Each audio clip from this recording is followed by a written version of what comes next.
आज की इस वीडियो में हम बात करने वाले हैं प्रधानमंत्री जीवन ज्योति बीमा योजना के विषय में। अगर आप 18 वर्ष से अधिक हैं तो आप इस योजना में आवेदन करने के लिए योग्य हो जाते हैं। और प्रायः अगर आपका बैंक खाता है तो संभावना यह होती है कि आपका इसमें रजिस्ट्रेशन हो चुका है। सारी डिटेल और मैं आपको इसमें बताने वाला हूं। रजिस्ट्रेशन की प्रक्रिया, क्या बेनिफिट इससे आपको होता है, इसके लिए क्लेम कैसे करेंगे अगर आपको इसका फायदा लेना है, ये सारी डिटेल इस सिंगल वीडियो में आपको बताने वाला हूं। तो पूरा वीडियो जरूर देखिएगा। और भैया अगर चैनल पे आप नए हैं ना तो चैनल को सब्सक्राइब भी कर लेना, बिल्कुल फ्री है, कोई पैसा नहीं लगता है। फटाफट ये सब्सक्राइब का बटन दबा दीजिए और ताकि हमारे आने वाले जो वीडियोस हैं वो सबसे पहले आपको मिल सके। एक और बात मैं बताना चाहूंगा, अगर आप मध्य प्रदेश के इंदौर, उज्जैन, नीमच और शहडोल जिले से हैं तो आपके पास अवसर है, आप अपने गांव के आसपास सर्वे का काम कर सकते हैं। इसके लिए मैंने पूरा वीडियो बनाया है। इसमें काम करके आप हर हफ्ते 4 से 5 हजार रुपया आसानी से कमा सकते हैं। पूरी जानकारी इस वीडियो में दी है, जा करके जरूर देख लीजिए। चलिए दोस्तों शुरू करते हैं। योजना का नाम है प्रधानमंत्री जीवन ज्योति बीमा योजना। और बहुत सारे भाई बहनों के खाते से जो 436 रुपया कट गए हैं या कटने का मैसेज आया है, तो मान लीजिए कि वो इसी योजना का आपका पैसा कटा हुआ है। अब इस योजना का मुख्य उद्देश्य क्या है? यह भारत सरकार के द्वारा शुरू की गई एक सामाजिक सुरक्षा योजना है, जो कि आपको 2 लाख रुपए तक की जीवन कवर राशि के साथ आपके परिवार को सुरक्षित करने में मदद करती है। कई बार क्या होता है कि परिवार में ऐसी आपदा आ जाती है और परिवार का जो मुखिया है या जो घर चला रहा है, किसी कारण से अगर उसकी डेथ हो जाती है तो कहीं ना कहीं परिवार टूट जाता है और आर्थिक संकट उसके ऊपर आ जाता है।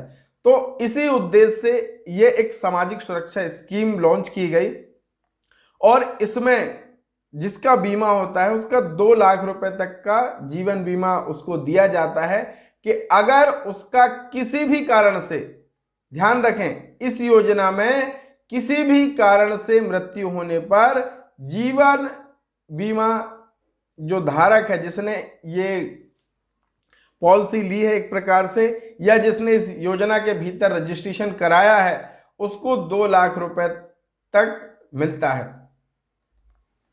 अब ये जो राशि होगी, ये राशि उसके नॉमिनी को प्रदान की जाती है। तो जिनका रजिस्ट्रेशन नहीं हुआ उनको क्या करना है, अगर आपका कहीं भी किसी भी बैंक में सेविंग अकाउंट, बचत खाता खुला हुआ है, तो आप वहां पे जाकर के प्रधानमंत्री जीवन ज्योति बीमा योजना के लिए आवेदन कर सकते हैं। और आपको बिल्कुल पेपरलेस है, नेट बैंकिंग अगर आपके पास है तो आप कर सकते हैं, और चाहे तो बैंक में विजिट करके भी आप इसके लिए आवेदन कर सकते हैं। इसके लिए जो आयु सीमा निश्चित की गई है, 18 वर्ष से 50 वर्ष की आयु समूह के जो भाई बहन हैं, महिला चाहे पुरुष हैं, वो इसमें आवेदन कर सकते हैं। और जीवन बीमा 50 वर्ष की आयु तक ये उपलब्ध है, 55 वर्ष की आयु तक ये उपलब्ध रहता है। और ये आसान है और एक प्रकार से फुली पेपरलेस है और ऑटो रिन्यूअल इसका होता है।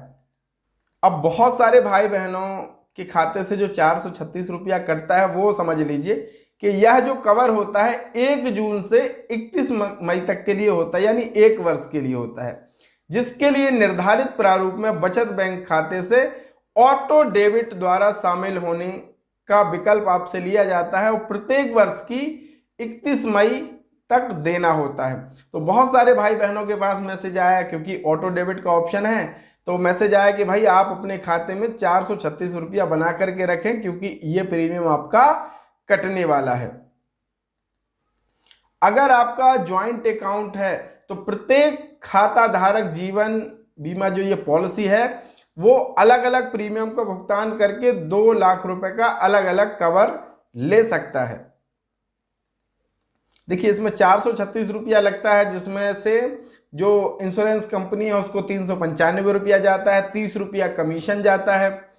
और किसको, ये जो रजिस्ट्रेशन करता है, और 11 रुपए जो जाता है बैंक को प्रशासनिक व्यय और परिचालन लागत की प्रतिपूर्ति के लिए, यानी टोटल ग्राहक को देना होता है 436 रुपया। अब कुछ चीजें आपको विशेष ध्यान रखनी है। क्या ध्यान रखनी है? आश्वासन की समाप्ति। सदस्य के जीवन बीमा पर निम्नलिखित में से किसी भी घटना पर समाप्त हो जाएगा और उसके तहत कोई लाभ नहीं होगा।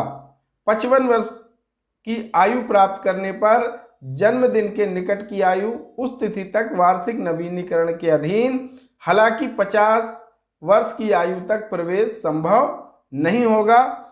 बैंक खाते का बंद होना या बीमा जारी करने के लिए शेष राशि का अपर्याप्त होना यह भी एक कारण हो सकता है। यदि कोई सदस्य एक से अधिक खाते के माध्यम से अन्य बीमाकर्ता के साथ प्रधानमंत्री जीवन ज्योति बीमा योजना के अंतर्गत कवर है और प्रीमियम अन्य बीमाकर्ता द्वारा प्राप्त किया गया है, तो कवर 2 लाख रुपए तक की सीमित होगा और डुप्लीकेट बीमा के लिए जो भुगतान के प्रीमियम है वो जब्त कर लिया जाएगा। ये चीज आप बहुत अच्छे से समझ लीजिए कि अगर आप मान लीजिए आपके 2 खाता है ना, तो उसमें से अगर किसी खाता धारक की डेथ होती है और उसका प्रधानमंत्री जीवन ज्योति बीमा योजना में है, 2 बैंकों में उसका पैसा कट रहा है, तो भाई वो किसी एक बैंक में ही आपका पैसा मिलेगा। तो अगर आपका 2 बैंकों में पैसा कट रहा है तो आप किसी एक बैंक से उसका बंद करवा दीजिए, वरना आपका जो डुप्लीकेट बीमा के लिए भुगतान किया गया है प्रीमियम जब्त कर लिया जाएगा। ये आपको ध्यान रखना है। तो अगर आपका जीवन ज्योति बीमा योजना का पैसा 2 बैंकों में कट रहा है तो किसी एक बैंक से आप उसको बंद करा दीजिए, है ना। तो इसको अगर बंद कराना है आपको, तो आपको अपने बैंक में अनुरोध करना होगा, आवेदन देना होगा, तो आपका ये बंद भी हो जाएगा। अब अगर बात आती है कि मान लीजिए किसी खाता धारक ने ये योजना के तहत पंजीयन कराया और उसकी अगर डेथ हो जाती है तो क्लेम कैसे करना है। तो प्रधानमंत्री जीवन ज्योति बीमा योजना के तहत आवश्यक रूप से बीमाकृत सदस्य की मृत्यु से 30 दिन के अंदर प्रस्तुत किया जाए। भैया आप ये ध्यान रखें, कई बार क्या होता है कि परिवार में इस प्रकार का संकट जब आता है तो परिवार के लोग देखिए उस स्थिति से उभरने में थोड़ा सा टाइम लगता है, तो ये जो अवधि है इसका ध्यान नहीं रहता है, 30 दिन निकल जाते हो फिर समस्या होने लगती है। तो आप इस बात का भी विशेष ध्यान रखें। देखिए आप अगर आस पड़ोस के भी हैं, कई बार आपके परिवार में या फिर आस पड़ोस में कोई ऐसी अप्रिय घटना हो जाती है, अचानक हो जाती है, तो ये आपका भी दायित्व बनता है कि जरूर एक बार पासबुक में देख लें कि क्या उसका ये जीवन ज्योति बीमा योजना का पैसा कटा है। तो आप भी उनकी थोड़ी सी मदद कर सकते हैं ताकि उनको 2 लाख रुपए तक की जो उन्होंने प्रीमियम दिया है, अपनी मेहनत का पैसा जो कटाया है, उसी का ये बेनिफिट उनको मिलना है। तो आप भी थोड़ी सी उनकी मदद कर सकते हैं कि भैया इनका ये है, तो थोड़ा सा उनकी मदद कर दीजिए ताकि 2 लाख रुपए तक की आर्थिक सहायता मिल जाए। तो आपको ये विशेष ध्यान रखना है, बीमाकृत सदस्य की मृत्यु से 30 दिन के अंदर आपको आवेदन अपने बैंक में प्रस्तुत करना होगा, तभी आपको ये क्लेम मिलने वाला है। पूरा फॉर्म ये होता है जिसमें आपको अपना जो खाता धारक है उसकी मृत्यु का प्रमाण पत्र देना होता है, नॉमिनी का पासबुक देना होता है और आधार कार्ड, पैन कार्ड, ये तमाम दस्तावेज देने होते हैं। ये सारी जानकारी आपको बैंक से मिल जाती है, लेकिन ध्यान रखें 30 दिन की अवधि के भीतर आपको क्लेम करना होता है। तो ये एक प्रकार से बहुत अच्छी स्कीम भी है हमारे श्रमिक बंधुओं के लिए कि भाई मान लीजिए दिन का 1.5 रुपए से भी कम लगभग लगता है इसमें, और आपका 2 लाख रुपए तक का जीवन बीमा इसमें हो जाता है, और ये एक सरकारी स्कीम है। तो आपके ऊपर निर्भर करता है कि आपको ये इसमें रजिस्ट्रेशन कराना है या नहीं कराना है।